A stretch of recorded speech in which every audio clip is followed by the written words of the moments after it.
Happy 4th of July. Today, I am sharing a short mini lesson about how we structure our holiday greetings, and I'm focusing in on holidays that include a number, like the 4th of July.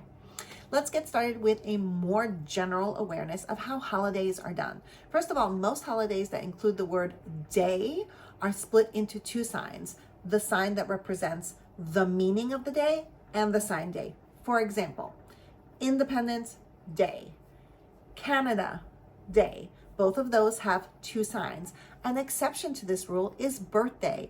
Although in some areas people do birthday, most areas have a combined sign like birthday, birthday, birthday.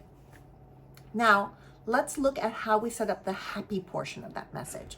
The sign happy is normally a two-handed sign, and it uses the open B hand shapes that hit the top of your chest and go upwards and circle back down. So it's a positive circle going upwards.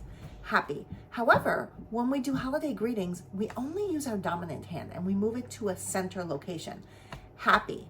So it's Happy Canada Day, Happy Independence Day, not happy.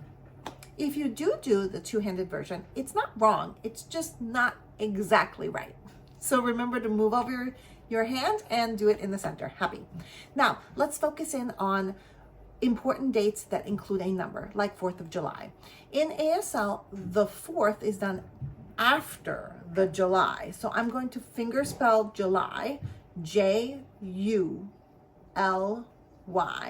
and I'm going to do 4th afterwards. So 4th is done with the 4 facing forward. So it's not our counting 4 that faces backwards. It's forward. And then I'm going to twist it. Twist it so the palm is in.